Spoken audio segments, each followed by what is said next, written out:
Chegou a hora de matarmos uns escravocratas branquelos.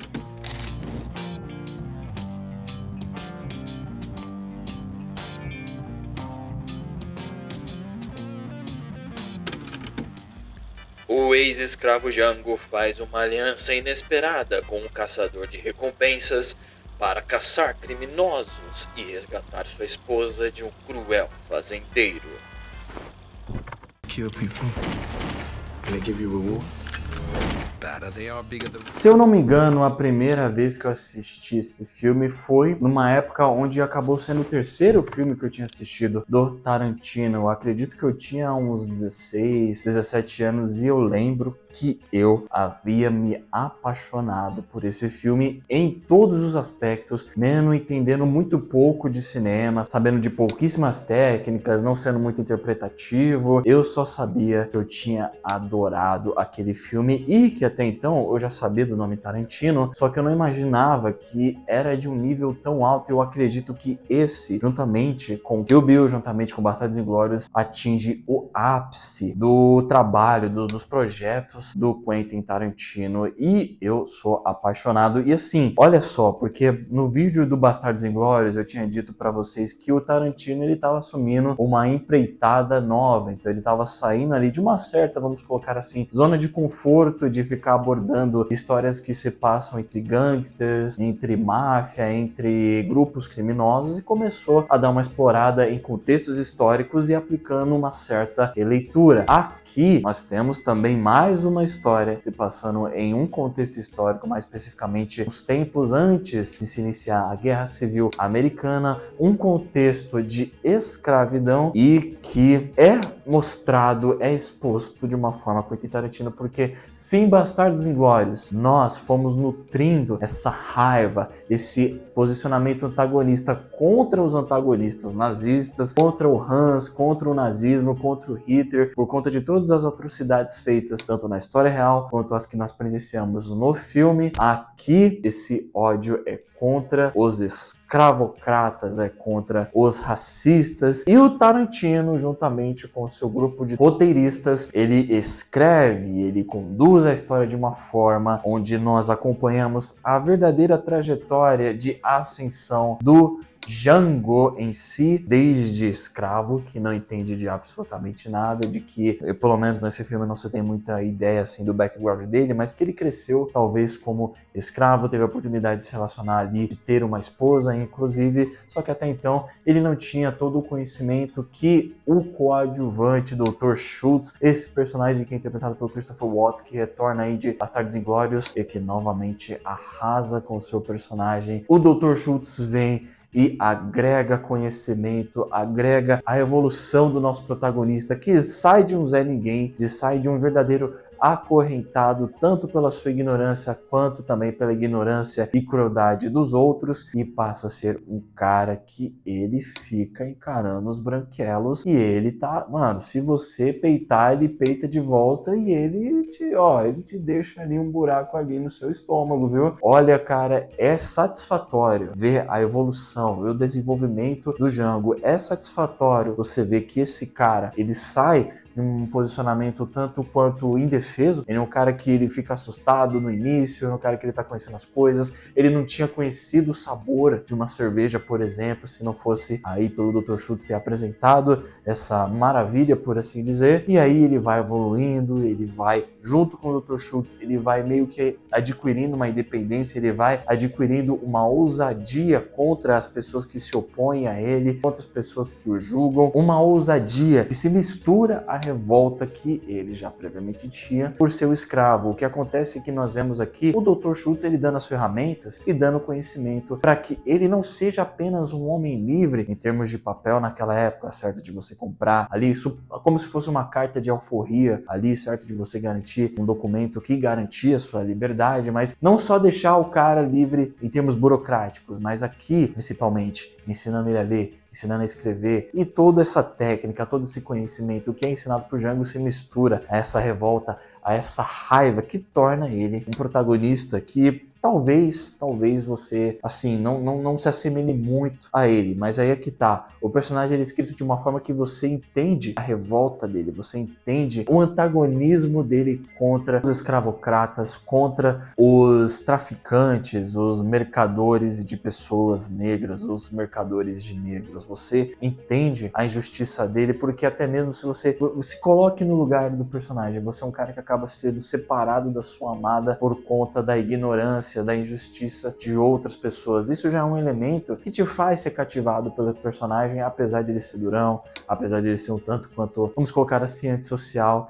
Ele tem um desenvolvimento que faz com que nós compremos a jornada dele e que quando chega ao clímax da história, de ele conseguir a sua vingança e de conseguir também resgatar a sua amada, nós vemos esse clímax e ficamos alegres, ficamos recompensados de ver um final do qual nós estávamos torcendo para o protagonista. O desenvolvimento, o desenrolar dessa história me lembra bastante o desenrolar, o ritmo até mesmo de Bastardos Inglórios, ou seja, você tem momentos de diálogos extensos, de diálogos cômicos, diálogos engraçados, diálogos que servem para nós conhecermos melhor os personagens, diálogos que servem ali como uma espécie de, como podemos dizer, desenvolvimento até chegar à explosão, o ápice do confronto, o ápice do conflito entre os personagens ali. O desenvolvimento, o nível de profundidade desses diálogos que eu elogiei em Bastardos Inglórios, eu elogio aqui novamente. Só mudou o contexto e a qualidade continua a mesma, a qualidade talvez se adaptou ao contexto dessa história. Eu sei que, por exemplo, em Jackie Brown e em Death Proof, você nota ali talvez um dos filmes mais diferentes ali da filmografia do Quentin Tarantino, só que assim, cara, mesmo esses dois têm elementos que você encontra, por exemplo, em Django Livre, porque eu acho que é semelhante, porque você tem um ritmo lento, com diálogos, com às vezes algumas cenas onde tem uma trilha sonora, uma música em que você só vê eles cavalgando, eles andando, a música, inclusive, fazendo parte ali da narrativa, e você tem os momentos ali onde tem, cara, o sangue jorrando, sangue explodindo, cabeças voando, tiro rolando solto, cara. Só que naquele ritmo Tarantino, naquele ritmo do tipo, começa lento, mas quando é pra explodir, explode com toda a força. O Dr. Schultz é um dos personagens mais carismáticos dessa história, e ele é um coadjuvante que tinha tudo pra ser esquecido, que tinha tudo pra aparentar ter uma personalidade, mas não ter, aparentar ter um desenvolvimento, mas não ter, porque ele é aquele personagem que vem, chega na vida do protagonista, ajuda ele, dá a liberdade dele e poderia meio que acabar por aí, entendeu? Só que não, nós conhecemos um pouco dele, nós entendemos o porquê que o Dr. Schultz, ele se interessa tanto pelo Django, nós vamos acompanhando o desenvolvimento da amizade deles, você vai acompanhando, inclusive, a humanidade do Dr. Schultz, porque ele, por ser um cara branco, ele podia ser como os outros brancos da época, então você entende por que ele se afeiçoa ao Django, você acaba observando o certo desprezo que ele tem pelas leis escravocratas vigentes naquela época, e você também tem momentos ali de diálogo, de embate entre o Dr. Schultz e outros personagens, momentos ali onde você acaba conhecendo tanto o Django quanto o Dr. Schultz ao mesmo tempo, momentos que conquistam a nossa atenção e também nos cativam com o personagem. Mas eu vou ser muito franco com vocês, e se você não assistiu isso aqui, é um detalhe de spoiler. Eu compreendo o final do Dr. Schultz, mas cara, doeu, viu? Eu lembro que a primeira vez que eu vi o final dele, o encerrar do arco dele, eu fiquei triste porque eu realmente gostei muito dele. Ele é um personagem que a gente acaba gostando muito mais, pelo menos eu acabei gostando muito mais pela interpretação do Christopher Waltz, porque o Christopher Waltz interpretou um vilão no Bastardos Inglórios. Aqui ele interpreta um cara bonzinho, ou pelo menos um cara mortal, mas que tá do lado do nosso protagonista. Então assim, o encerrar dele foi algo que eu senti. Sem falar nos antagonistas, que ou eles são engraçados, mas não deixam de ser desprezíveis, ou são marcantes. O personagem do Leonardo DiCaprio, que é o Candyman, se eu não me engano, ele é um personagem, ele me meteu medo. Ele me passou a sensação de ameaça, real ameaça que ele poderia sim representar para os nossos protagonistas, principalmente para o Django, até por conta ali de situações específicas que estavam relacionadas aos objetivos do Django. Então assim, esse vilão é de longe um dos mais marcantes. Cara, assim, o Tarantino, vamos lá, vamos ser francos aqui. O Tarantino é muito difícil de escrever personagens ruins, seja eles protagonistas bonzinhos, seja eles antagonistas. Então nós temos o Hans, do Bastardos Inglórios, nós temos o Candy, desse filme, do Django Livre, nós temos o Bill, do Kill Bill. Esse Tarantino é uma máquina de escrever personagens marcantes. Então, assim, com o personagem do Leonardo DiCaprio, eu só tenho elogios a serem ressaltados. E assim, cara, cada personagem, e a longa duração do filme ajuda com isso, tem o seu brilhantismo. Então você tem um momento ali só do Django, você tem um momento ali só do Dr. Schultz, você tem um momento ali só do Candy, você tem um momento do... vamos colocar do escravo do Candy, mas enfim, você vai descobrindo que não é bem assim, que seria o Steve, interpretado pelo Samuel Jackson. Você tem poucos momentos da esposa do Django? Tem, mas são momentos que você entende que ali o cara ainda tá pensando na esposa, mais curtos que eles sejam, são momentos interessantes. Você tem uma incorporação ali do Tarantino em alguns aspectos mais, vamos colocar assim, psicológicos, o que eu achei muito interessante, diga-se de passagem, foi nos relembrando a importância que ela tem na vida dele, porque tipo, uma coisa é você chegar e falar assim, tal personagem é importante pro protagonista. Aí você chega e fala, não, porque tem uma esposa, que não sei o que, e vai mostrando ele, falando da esposa, mas você não mostra alguma cena dele com a esposa, você não mostra ele falando, você não mostra ele lembrando de alguma coisa, você só fala ali no roteiro. Outra coisa é você mostrar aquela personagem de fato em cena pra expressar a importância dela para o outro personagem, e isso eu achei muito interessante. Sem falar, não podemos deixar aqui de ressaltar que a contextualização da escravidão, ela é impecável, pelo menos na minha opinião. Ela chega ao nível do filme 12 anos de escravidão. É porque nós não vivenciamos isso, apesar de ainda existir. Nós temos uma impressão quando nós lemos nos livros, quando nós ouvimos dos professores, mas você ver a coisa em questão é outra história. E através de filmes como o do Tarantino e 12 anos de escravidão, você tem uma visualização mais precisa de como era, e era extremamente brutal. A brutalidade, a crueldade, o sadismo até mesmo, enfim, a manipulação existente naquela época são elementos que eu acredito que são mostrados de uma forma impecável, de uma forma precisa nesse filme. Se você não gosta, lamento, mas pega o Quentin Tarantino, que ele não tem vergonha nenhuma de mostrar a violência, de abordar a violência nos seus filmes, e pede para ele fazer um filme que aborda a escravidão, você vai ver a crueldade da escravidão como ela é. Você vai ver ali as cenas de ação com, né, cabeças explodindo, vai, mas você também vai ver cenas que vão te gerar uma revolta, que vão te fazer se perguntar como que a humanidade pôde ter esse tipo de atitude, ter esse tipo de, vamos colocar assim, filosofia de conduta na sua sociedade. Olhar para outra pessoa e falar que por conta da cor dela, ela tem que ser sua escrava, ela tem que trabalhar para você de graça, ela tem que transar com você porque você é o senhor ou senhora dela, e por aí em diante. Então, nesse aspecto, o Tarantino acertou muito. E, cara, olha, estamos chegando na reta final aqui dos filmes até então lançados do Quentin Tarantino, mas esse definitivamente, eu vou chutar que tá no meu top 3. É um dos melhores que eu já vi, não só do Tarantino, como na minha vida, cara. Bullseye. Apesar de eu ter adorado a atuação do Jamie Foxx como Django, eu vou dar destaque para outros dois. Quem sabe 3. Menção honrosa por terceiro. O primeiro vai ser pro Christoph Waltz como o Dr. Schultz, esse cara que te cativa do início ao fim. E quando chega o seu fim, você vai falar assim, mas que eu não queria parar de te ver em ação. Você entende a proposta ali do roteirista, talvez você questione, talvez você olhe e fale assim, mas seria necessário? Enfim, eu absorvo, eu aceito, mas o Christopher Waltz, cara, ele deu um show.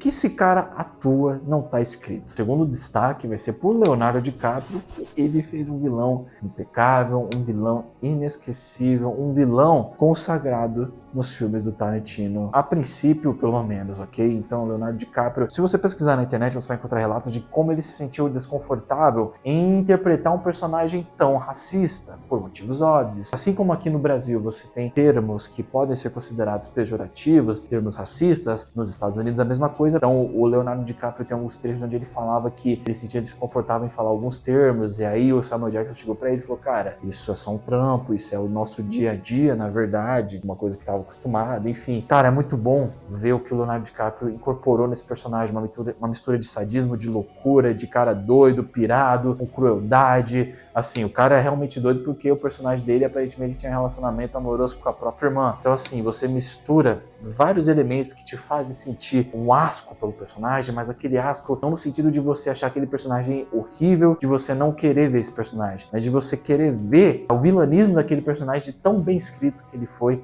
e inclusive de tão bem atuado que ele foi, tá certo? E menção rosa pro Samuel Jackson como Steve. Assim, a primeira vez que eu assisti, eu falei, cara, que personagem arrombado, viu? Mas eu acho que esse personagem em questão, eu não duvido que de fato, o tipo de personagem, tá certo? Ele de fato existiu na época da escravidão, tanto nos Estados Unidos quanto no Brasil. Historiadores, por favor, podem confirmar se existia esse tipo de fato de caráter presente aí nessa época da escravidão. Cara, Samuel Jackson interpretando duas personalidades em uma. Uma personalidade mais frágil e outra personalidade mais imponente. Sensacional. Eu sei que Bastardos Inglórios é considerado uma das obras-primas de Quentin Tarantino, mas aqui, em termos de cinematografia, eu achei um pouquinho melhor. Cara, porque eu não sei. Não, mentira, eu sei sim, sabe? É alguns elementos que eu já tinha dito em filmes anteriores do Tarantino. Então, utilização do zoom in, zoom out, né, em algumas cenas, de você tá num plano mais aberto e do nada focar na cara do ator, ou você tá na cara do ator e do nada ir para um plano mais aberto. Isso eu senti uma constância muito maior e que eu particularmente gostei. Isso ajudava na impressão do humor, na impressão da dramaticidade, na impressão do conflito. Então, assim, maravilhoso. E sem falar na fotografia, que muito lembra filmes de Velho Oeste, que eu acredito que se adequa muito bem ao contexto de Velho Oeste, assim, de cowboy, não que o termo cowboy seja exatamente usado aqui, mas filmes de faroeste, filmes que envolvem ali caçadores de recompensa usando chapéu e montados nos seus cavalos. Eu não duvido que o Quentin Tarantino tenha bebido muito, tenha usado muito das suas fontes aí de filmes de faroeste para compor esse filme, ou para dar o direcionamento fotográfico para esse filme, que definitivamente é um dos pontos altos desse filme, e olha que temos muitos pontos altos nesse filme, tá certo? A utilização ali de algumas legendas ao longo do filme, que muito lembra a utilização de filmes antigos de faroeste também. Cara, fantástico. Algumas cenas belíssimas de se vislumbrar, ponto extremamente alto para isso. E aqui temos uma das trilhas sonoras mais emblemáticas e sintéticas possíveis, porque, ó, você tem os elementos que nós já citamos antes, ou seja, elementos de silêncio. Então você tem ali uma cena que não tem trilha sonora alguma e você só tá focando no que os personagens estão conversando, ponto positivo. Você também tem a trilha sonora original do filme, que muito se assemelha ao contexto de faroeste, da época e por aí em diante, mas você também tem, em alguns momentos específicos, a utilização de uma música mais moderna, como um rap, por exemplo. Isso é diferente, mas aí é que tá. Fica brega, fica esquisito. Eu não achei, não sei você, mas eu não achei, cara. E olha, fantástico, porque era em momentos, por exemplo, de clímax, momentos onde, por exemplo, ia estar rolando um tiroteio absurdo entre o Django e os servos ali dos branquelos escravocratas. Momento onde o Tarantino assinava com sangue enquanto escrevia o roteiro, entende? Então, o rap, junto com a sua letra um tanto quanto mais imponente, ajudava com toda a empolgação que ele queria que você sentisse enquanto assistia o filme. Eu senti, eu achei épica, inclusive, se não... Cara, mesmo que eu tenha assistido em casa e não tenha tido a oportunidade de ver no cinema, Django Livre, cara, eu fiquei, sabe, atônito com essas cenas de ação que o Tarantino me promoveu, com certeza, e a trilha sonora desse filme ajudou com muita certeza. What kind of dentist are you?